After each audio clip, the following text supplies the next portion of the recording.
you don't want to come to the dawah, we will bring the dawah to you.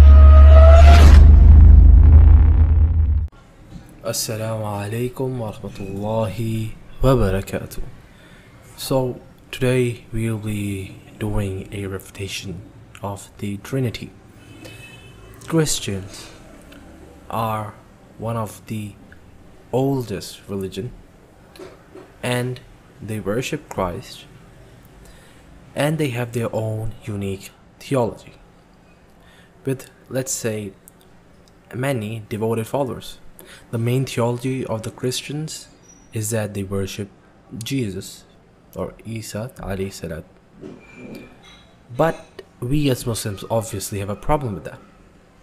But that is not it. They also worship the Holy Spirit, whom we can call Jibreel alayhi salam, and also the Father, who they say it is the absolute God.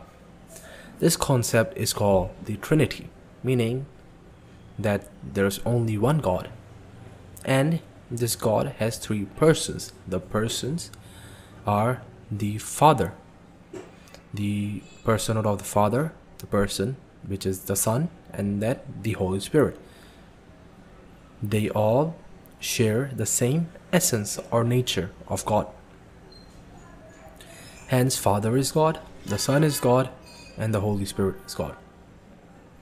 Na'udhu billah. But they continue and say that the Son is not the Holy Spirit, the Holy Spirit is not the Father, and the Father is not the Son. But at the same time, they all three are God.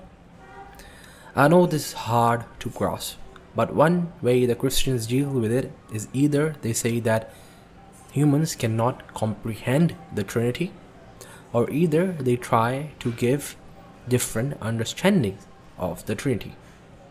For example, think of it like this. They'll give you an example that the God has three consciousness in one person. So the analogy that is being given here is that God is one body which has three consciousness of the Father, the Son, and the Holy Spirit. I'm not saying that this is the best way to explain the Trinity, but this is how they go about it. All these can be shown to be flawed once we get into the theology. So first we can start off by showing their theology is impossible by just asking them, are the three persons identical to God?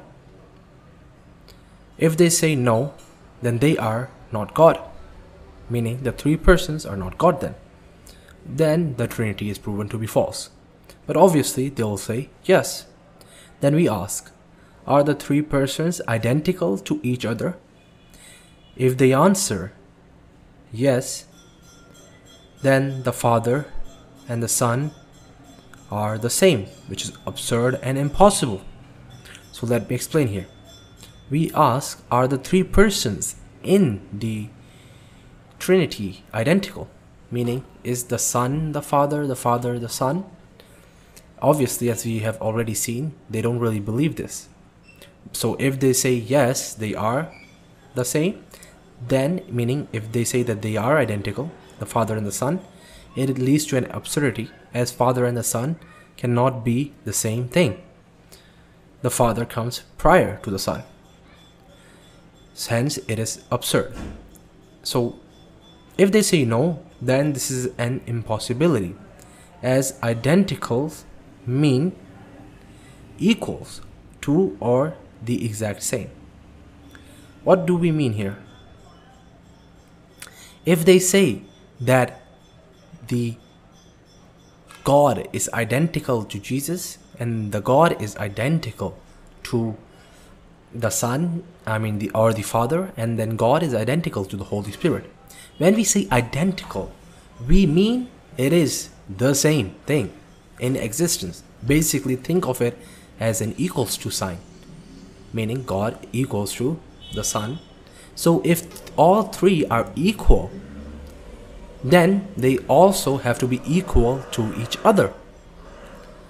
So if you claim that God is equal to all three and then negate that all three being equal to each other, this is a logical contradiction. Hence, Trinity is proven false.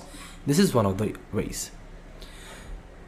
If they go about and say that the three persons share the nature of God, hence they are worthy of worship, obviously this is absurd, because is the nature divided by three?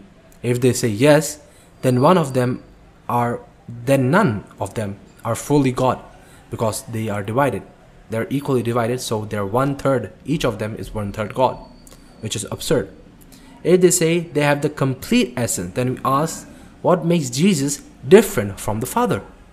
Because if Jesus shares the nature of God and the Father shares the nature of God, then what is the nature of the Father? What differentiates the Father with the Son? So what differentiates Jesus from the Father? If the essence in both are the same, what is the differentia between them?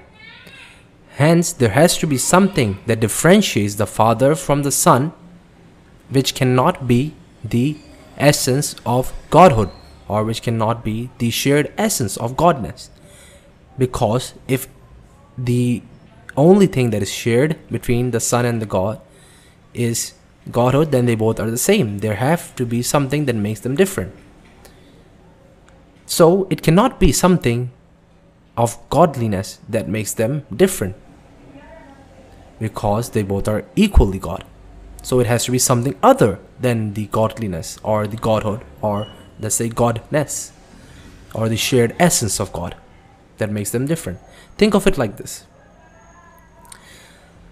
If there are two apples and both shares the essence of appleness, then it has to be the case that something other than the appleness differentiates between the two apples, meaning that they are, for example, different in color, they are different in size, shape, or location.